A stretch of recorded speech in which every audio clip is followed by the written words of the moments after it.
to see those the jerseys that I want to see. So I like the jersey. It's not terrible. I think it will look pretty cool. But of course, we gotta get the dub on Wednesday. So but yeah, you guys can let us know in the comment section. I know everybody's very opinionated on the jerseys. I did like the video that they released, like the paying homage to the guys who played for the Wizards and the Bullets. Of course, Wes Unseld, Wes Unseld Jr.'s dad, and then they did show Gilbert Arenas in the tribute video, but they didn't show John Wall. So I know some people were upset about that, because John Wall had a great career. So people were opinionated on that. But let's get to Rui here. So this was the quote from Quentin Mayo on Twitter today. He said, Rui Hachimura's workout today was the first time teammates had seen him in the gym this season, per source. Today, Rui also spent time catching up with team leaders, a step in the right direction. He wrote about Rui's absence over the weekend. So there were conflicting stories about Rui and his absence and how it's being handled. But how do you feel about Rui finally being seeing his teammates today and just being with the team in general? I think that's a big step, just probably for him for sure. That means he's doing better mentally. So his mental well-being is where it needs to be. So that's a good sign for him on a personal note. I mean, of course, for us fans, that's exciting to see because we want to see what the team looks like with Rui Hachimura on it. The Wizards have been doing good and playing well while he, has been making himself better and making his mental state better. And we're all glad that he's, improved and his mental state has improved. And we are just excited at this point to see him get back on the court. So this is the first step in, getting reacclimated to being on the court and being in front of the Wizards fans. And we can't wait to see him. Oh, definitely, yeah. And how do you see Rui fitting in? Because I gave my take on that. How do you see him fitting in when he does get back onto the roster? Do you see him automatically starting, or do you see Wes bring him off the bench just to ease him in? I see him coming off the bench now. Before the season started, it was easy just to say, oh, Rui Hachimura is just going to instantly start and whatnot. But like I've said in the past, the saying goes, if it ain't broke, don't fix it. And the Wizards lineup is not broken right now. And if you look at their record.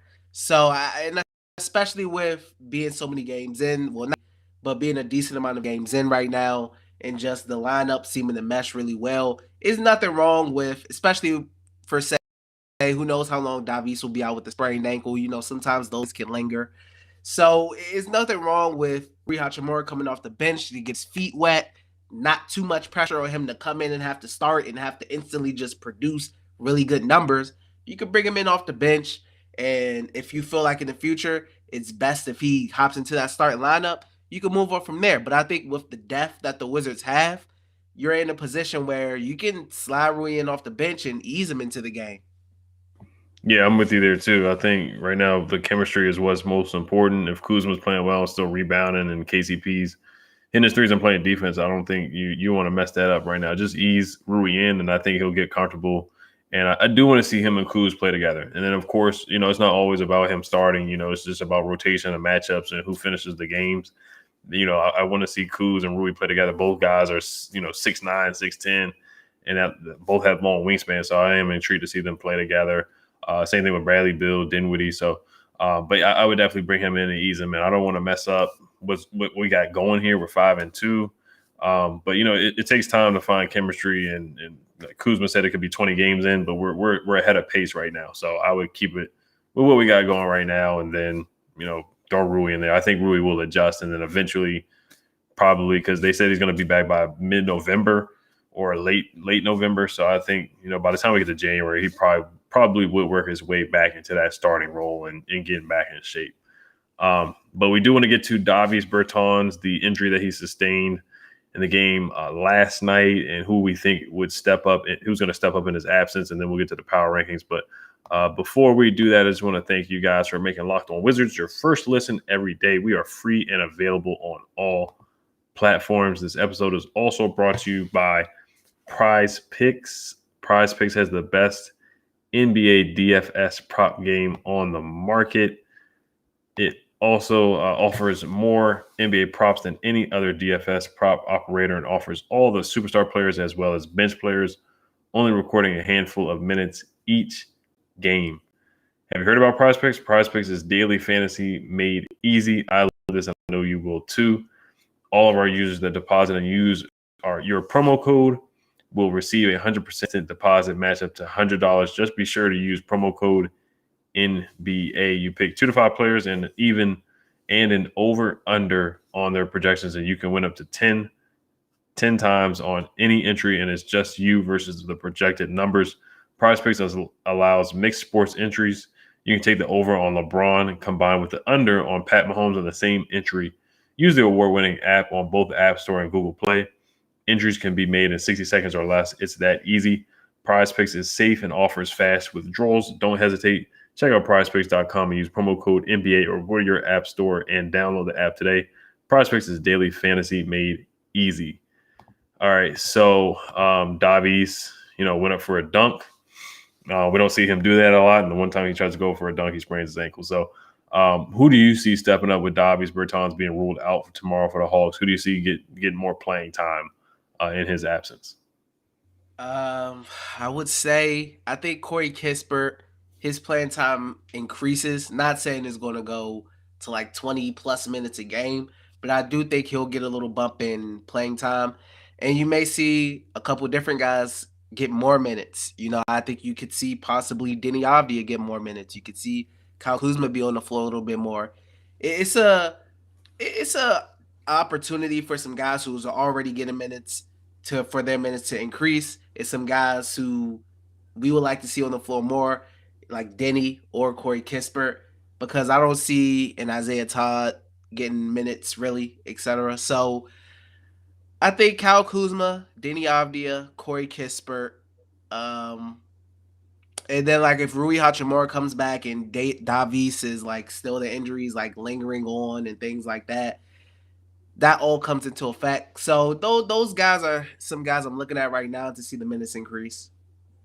Yeah, I could definitely see Denny getting more minutes. I could definitely see Kispert. I think we all want to see Kispert. He hit his first NBA three against the Atlanta Hawks, and then he had a nice dunk on a fast break. So I'm intrigued to see him get some more playing time. And I feel like he can bring more to the table. I think he's more versatile. Like he can put the ball on the floor a little bit.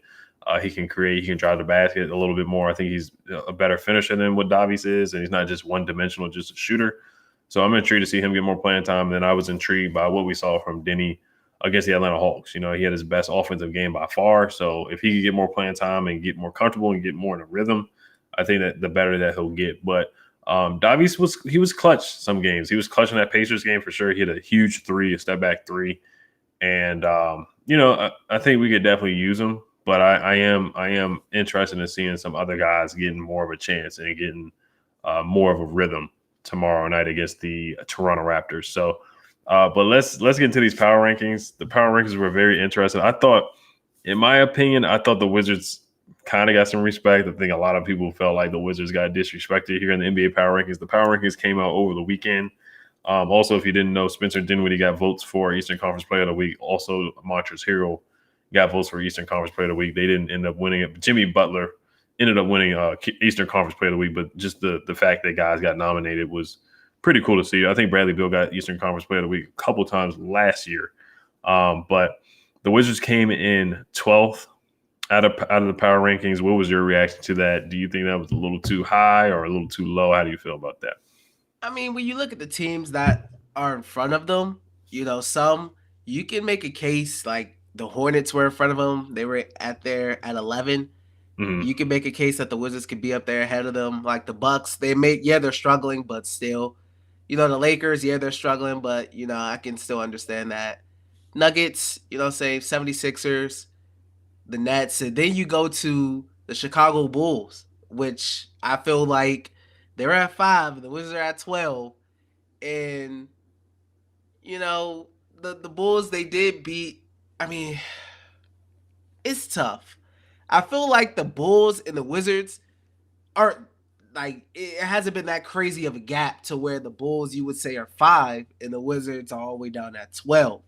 And then right above them, you have the New York Knicks, who have been playing really good ball too. I think a lot of it has to do with just the Wizards, as it's the Washington Wizards and a lot of media people.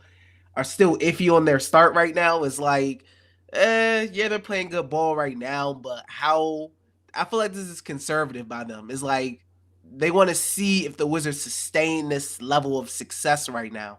I feel like with the additions to the Chicago Bulls, they're kind of like with the names that they got, etc. They're like, oh yeah, these guys are really nice. And then the Knicks, what they're building off of last year, and just them being the Knicks as well. You know, you look at the Wizards. Is the media is a little more conservative on them. They don't fully trust that the Wizards are this a 5-2 type of team yet. So Right. I'm not surprised by the 12th spot. Yeah, we're always overlooked. Trez said it, Brad said it. We're the Wizards, bro. Like we always get overlooked. We always get disrespected. We got to keep winning games to get our respect. But as far as where we're ranked, yeah, I could definitely see the Bulls did get a little overhyped. Like you said, the big names like getting Caruso, getting Lonzo Ball, getting DeMar DeRozan. They already have Vucevic, Zach LaVine. So they got the more well-known names. And we got, the Lakers guys that, didn't have great seasons last year, but now they're balling. Like Trez he's like number 5 in the MVP ranking on Basketball Reference right now. Kuzma's averaging a double-double. KCP's hitting threes. Dinwiddie's playing well. But you do look at the Bulls' schedule, and like their schedule really isn't that great. They beat the Cavs. They beat the Pistons. The Pistons are clearly a rebuilding team. They beat the Cavs and the Pistons and the Pelicans are bad right now. Zion, we don't know what's going on with Zion with this weight thing. He hasn't even played a game yet, I don't think. So I think our schedule was way tougher for us to beat the Celtics twice and then beat the Hawks, who went to the Eastern Conference Finals last year. I think our strength of schedule was just better than the Bulls. As far as the Lakers, they're going to be overhyped anyway. Like, they could be 2-6 and they still be like in the top 10. That's just how much respect they're going to get from the national media. But I think the highest I would put us is in the top 10. We got to prove it and win games. And of course, the Bucks were 3-4. That was very surprising in my opinion, them being 3-4. But the Hornets 5-2. Yeah, I think we definitely should have been above the Hornets. That's one thing I will say. We definitely should have been above the Hornets. The Hornets are a good team too. I'm not going to sleep on them. They got a good roster, but I think probably 10 is where we should be. Not anything, maybe 9 is as high as I can go. And of course, the day of that they released the rankings, we lost to the Hawks, so now we're 5-2. So they're probably going to drop us even more and disrespect us even more or whatever. But I didn't think they were too far off. I think the highest I would go is at about 9 in the power rankings. So I didn't think it was too bad. Like I said, I think I would go to 9. But yeah, Thomas Bryant, they did show a video of him working out, so that was good news. But we're gonna get into the preview and bold predictions, things what we want to see, and we're gonna play the Raptors again, man. We keep playing the same teams. We just played the Hawks, played them. We just played the Celtics again, so it could be a Eastern Conference preview. We don't want to be in a playing game, but this could be some of the teams that we're gonna have to play down the stretch to avoid the playing game and actually make the playoffs. So, but before we do get into that, this episode is brought to you by Shopify. Shopify gives entrepreneurs the resources once reserved for big businesses, so upstarts, startups, and established businesses alike can sell everywhere. Synchronize online and in-person sales and effortlessly stay informed. Scaling your business is a journey of endless possibility, and Shopify helps you make your entrepreneurial dreams come true. I love how Shopify has the tools and resources that make it easy for any business to succeed from down the street to around the globe. Shopify powers over 1.7 million businesses from first sale to full scale, reaching customers online and across social networks with an ever-growing suite of channel integrations and apps, including Facebook, Instagram, TikTok, Pinterest, and more. It allows you to gain insights as you grow with detailed reporting of conversion rates, profit margins, and beyond. Go to shopify.com/LockedOnNBA, all lowercase, for a free 14-day trial and get full access to Shopify entire suite of features. Grow your business with Shopify today. Go to shopify.com/LockedOnNBA right now. Shopify.com/LockedOnNBA. This episode is also brought to you by Bet Online. We're back and better than ever. A new web interface for the start of the basketball season and more props, odds, and lines than ever before. Bet Online remains your number one spot for all the basketball and football action this season. Head to our new updated desktop or mobile website to sign up today and receive your 50% welcome bonus on your first deposit. Just use our promo code Locked On and receive your bonus from basketball, football, baseball, postseason, NHL, boxing, and UFC right to your favorite Vegas casino games. Don't wait to take advantage of all the amazing offers available for the 2021 season. BetOnline is the fastest and easiest way to bet all your favorite sports. BetOnline, where the game starts. This episode is also brought to you by Built Bar. My favorite flavor is the cookies and cream flavor. Always say to just put it in the microwave or put it in the freezer or put it in the fridge. It tastes a lot better. It's the perfect time for Built Bars. Built Bar is the new holiday dessert. Feast on something delicious and feel good about it. Replace the coconut cream pie with coconut Built Bar. Go for a raspberry Built Bar instead of that raspberry pie. Lots of good flavors to replace any pie. Low calorie, low carb, low fat, high protein, covered in 100% real chocolate. Built Bar is a great option for when you're hungry. If Thanksgiving isn't coming soon enough, go for a Built Bar or two. There's nothing like a Built Bar Black Friday. Mark your calendar.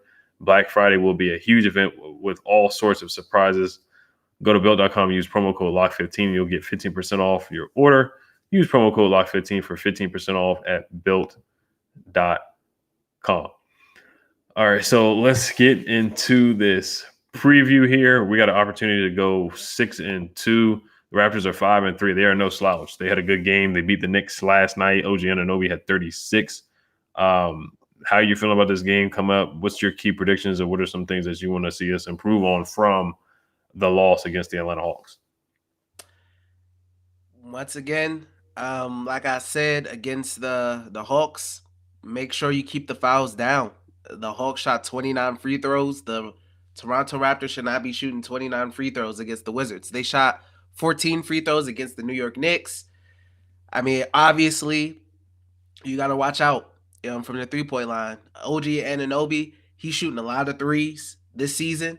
I think I had just seen a stat that he was shooting threes up there. I think it was more than maybe Steph or something like that. But in this Knicks games, he shot 12 3-pointers. He was 4 for 12 from the field. Then you got Gary Trent, 4 for 11 from the field. I mean, from the three.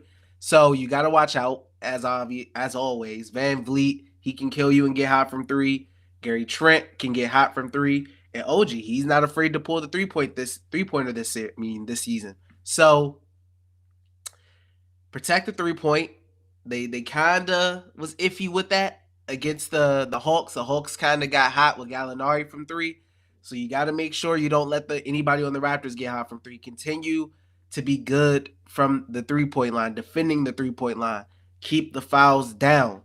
Make sure, I want to see the Wizards try to force the Raptors to turn the ball over. The Raptors only turned the ball over 8 times against the New York Knicks in New York, which is really good. I want to see the Wizards get the Raptors in double digits in turnovers, man. I think that will be really important. So if they can force turnovers, keep the fouls down, keep the 3-ball in check, I think they got a good shot here. Yeah, the big thing, like you said, is keeping the turnovers down, forcing them to turn the ball over. Rebound is going to be huge. Precious Achiuwa, last time we played them, we basically strapped them up. It was a defensive struggle game.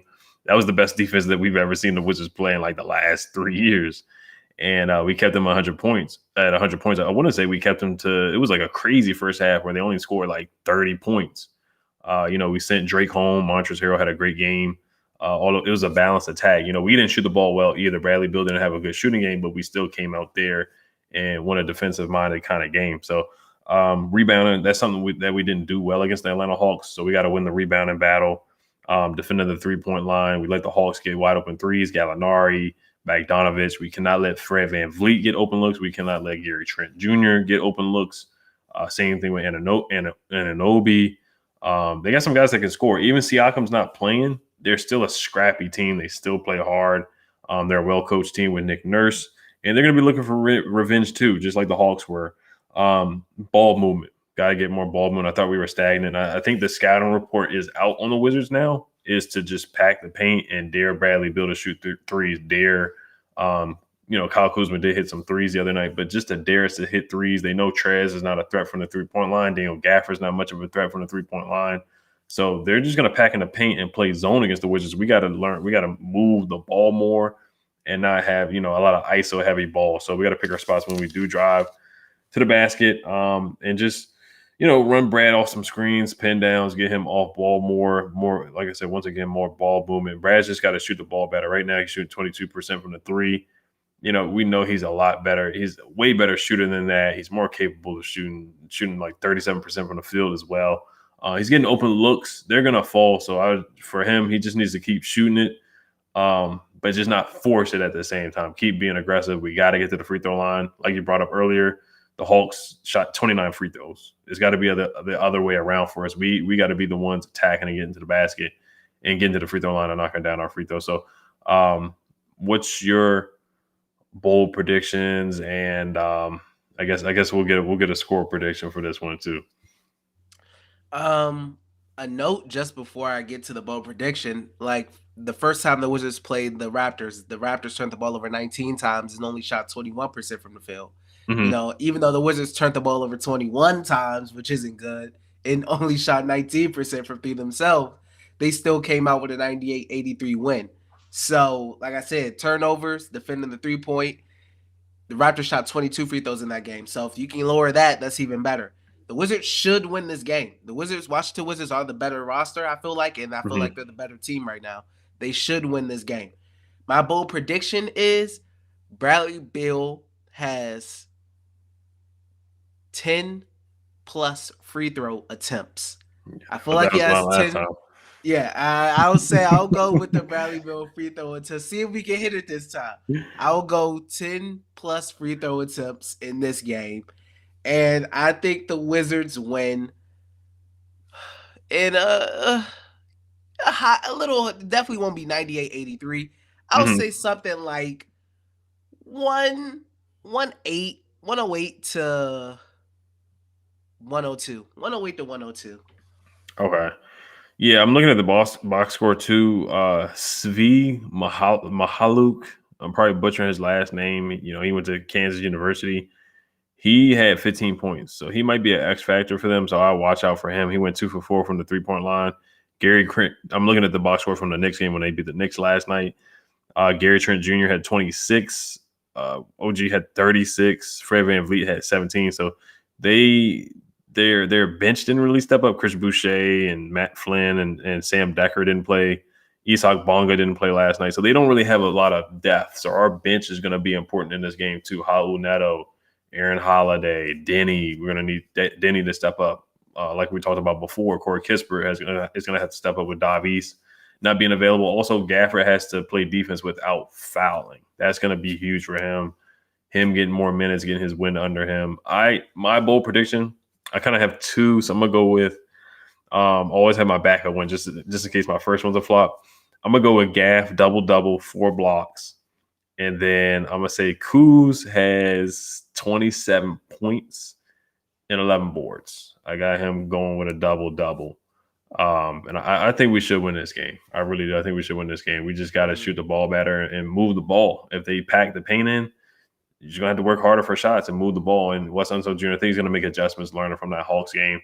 Got to stop penetration. Can't let Fred VanVleet get wide open looks once again. And same thing with Gary Trent and Svi Mahaluk. You got to watch out for that guy. So that's a low-key guy we got to watch out for.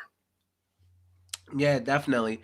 And hopefully the Wizards can shoot better from the 3 like they did in that first game against the Raptors. Like I said, they only shot it like 19%. Mm-hmm. So eventually something's got to give with these threes. They got to find the basket eventually, I would hope.